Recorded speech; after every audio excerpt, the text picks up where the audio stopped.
بیچاری کئی روز سے دم توڑ رہی ہے، ڈر ہے خبر بد نہ میرے منہ سے نکل جائے، تقدیر تو مبرم نظر آتی ہے ولیکن پیران کلیسا کی دعا ہے کہ یہ ٹل جائے۔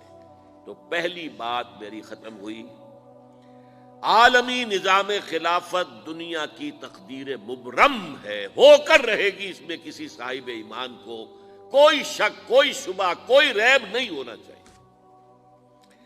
البتہ اس کا اب دوسرا پہلو کیا ہے، اس کا آغاز کہاں سے ہوگا؟ پہلی بات تو یہ، ہمارے بعض لوگوں کے ذہنوں میں، سادہ دل لوگ وہ سمجھتے ہیں کہ پوری دنیا میں ایک ہی دفعہ آ جانی چاہیے۔ یہ کوئی علاقائی خلافت تو نہیں ہو سکتی، خلافت تو عالمی ہوتی ہے۔ ان سے میں کہتا ہوں عالمی خلافت کب تھی جناب؟ یہ تو نہ خلافت راشدہ میں عالمی تھی، کیا ہندوستان شامل تھا اس میں؟ کیا چین شامل تھا؟ کیا یورپ شامل تھا؟ اور پھر جو خلافت کے نام سے جو ملوکیت چلی ہے وہ بھی صرف آپ دور بنو امیہ میں کہہ سکتے ہیں کہ وہ پورا عالم اسلام کم سے کم اس کے تحت تھا۔ بعد میں خلافت عباس، بنو عباس میں، اور فاطمیین کی خلافت میں، اور آل عثمان جو ہیں آٹومان ٹرکس کی خلافت میں ٹکڑے تھے، حصے بکھرے تھے، کوئی مانتا تھا کوئی نہیں مانتا تھا۔ اور سب سے بڑی بات یہ، اگر ایک دم پوری دنیا پر خلافت قائم ہو سکتی تو حضور کے دست مبارک سے ہوتی، لیکن نہیں ہوئی۔ نتیجہ کیا نکلا؟ ایک ملک میں حضور نے قائم کر دی، جزیرہ نما عرب، یہاں خلافت قائم ہو گئی، حضور خلیفہ ہے۔ اس کے بعد آپ کے خلفائے راشدین نے پھر اس کو وسعت دی، شرقاً غرباً شمالاً، 3 کالمز نکلے ہیں فوجوں کے، صحابہ کرام کے، 3 کالمز، ایک ایسٹ ورڈ، ایک ویسٹ ورڈ، ایک نارتھ ورڈ۔ ایک عراق کو فتح کرتے ہوئے ایران میں پہنچ گیا، خراسان تک چلا گیا، ایک شام کو فتح کرتے ہوئے اور پھر سینائی پیننسولا سے ہو کر افریقہ میں داخل ہوا اور اٹلانٹک تک پہنچ گیا، تیسرا سیدھا شمال میں گیا، لیکن یہ زیادہ دور نہیں جا سکتا تھا، کوکیشین ماؤنٹینز آ گئے، کوہ قاف، اس زمانے میں تو یہ یوں سمجھیے کہ امپیسیبل تھا نا کوہ قاف، لہذا وہاں آ کر رک گیا۔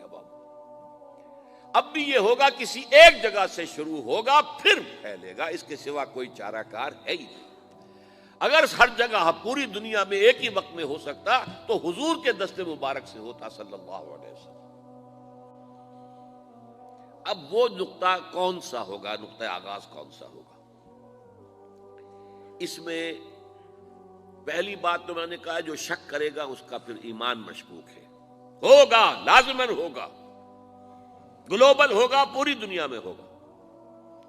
کہاں سے شروع ہوگا اس میں آپ اختلاف کر سکتے ہیں، لیکن مجھے تو 2 حدیثیں تو ملی ہیں جن سے یہ اندازہ ہوتا ہے کہ یہ اس مشرقی خطے سے ہوگا، عرب کے مشرق کی جانب کسی ملک سے ہوگا، کسی خطے سے ہوگا۔ وہ حدیثیں بھی اب آپ پڑھ لیجیے پہلے، پھر میں کہہ رہا ہوں یہ خزانہ ہے جو ہم نے آپ کی خدمت میں پیش کیا ہے، کاش کہ آپ اس کی قدر کر سکیں، یہ حدیثیں آپ کو ازبر ہو جائیں، یاد ہو جائیں، لوح قلب پر نقش ہو جائیں۔ ہندوستان اور خراسان یعنی موجودہ افغانستان کا ذکر ابن ماجہ کی روایت ہے، عن عبداللہ ابن الحارث رضی اللہ تعالی عنہ قال رسول اللہ صلی اللہ علیہ وسلم یخرج ناس من المشرق یوطئون للمہدی یعنی سلطانہ، یعنی سلطانہ، دونوں طرح سے پڑھ سکتے ہیں۔ حضرت عبداللہ ابن حارث فرماتے ہیں رضی اللہ تعالی عنہ کہ حضور نے ارشاد فرمایا مشرق کی طرف سے وہ فوجیں نکلیں گی، لوگ آئیں گے جو عرب میں مہدی کی حکومت قائم کریں گے۔ یہ مہدی کون ہوں گے اس کا ذکر میں ذرا بعد میں کروں گا، لیکن نوٹ کر لیجئے کہ مہدی سے پہلے لازماً کسی مشرقی علاقے کے اندر وہ نظام قائم ہو چکے گا، تب وہاں سے فوجیں آئیں گی نا۔ یہ مشرق کون سا ہے؟ عرب کے مشرق میں آپ چلیے ایران بھی آ جائے گا، افغانستان بھی ہے، پاکستان بھی ہے، اور اگر اسے اور توسیع دیں تو ہندوستان بھی ہے۔ یہ ہے عرب کا مشرق، اس سے فوجیں جائیں گی۔ اس کا کیا مطلب ہے کہ اس میں سے کسی جگہ پر نظام خلافت پہلے قائم ہو جائے گا، تاکہ وہاں سے فوجیں جائیں گی جو جزیرہ نما عرب میں حضرت مہدی کی حکومت کو قائم کریں گی۔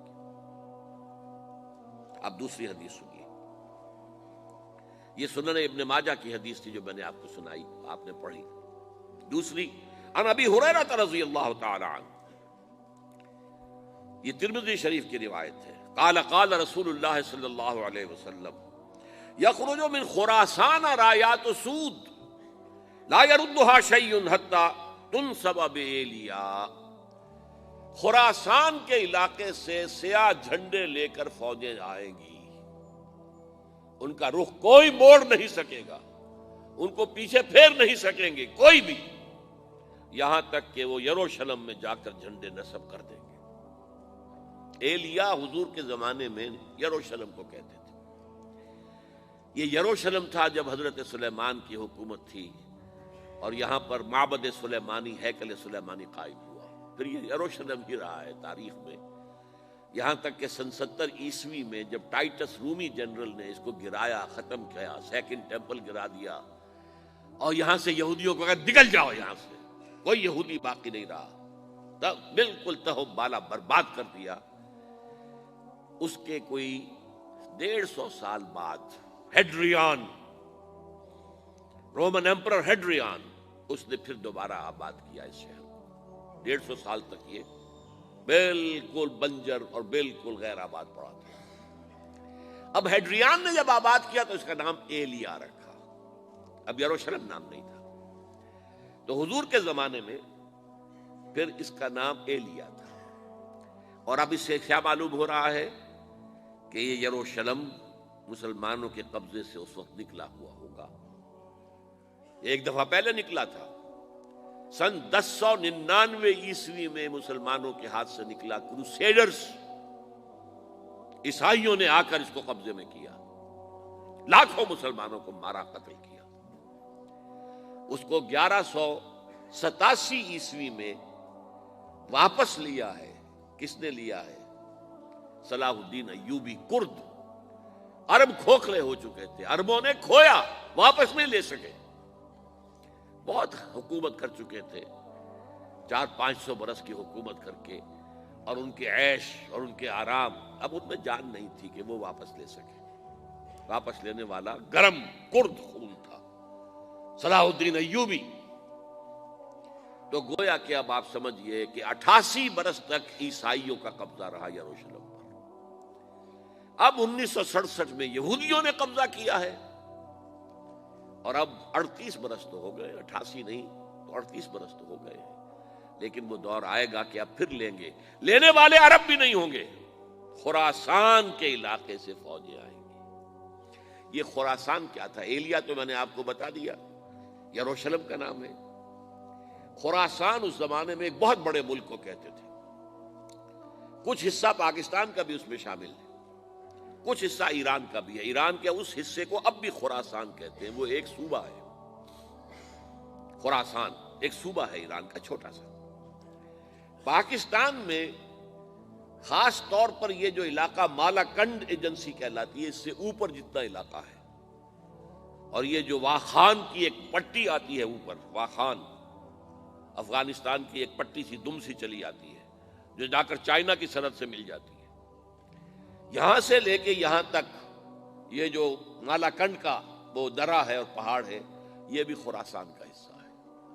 باقی تقریباً 2/3 آف افغانستان ساؤدرن حصہ نہیں ہے خراسان کا حصہ، یہ سیستان کہلاتا تھا، یہ خراسان نہیں ہے، لیکن یہ کہ اوپر کا 2/3 آف افغانستان، اور اس کے ساتھ یہ جو عرب جو اب یہ ترک ممالک آزاد ہوئے ہیں سوویت یونین کی ڈسولوشن کے ساتھ، یہ سارا علاقہ کہلاتا ہے خراسان بزرگ۔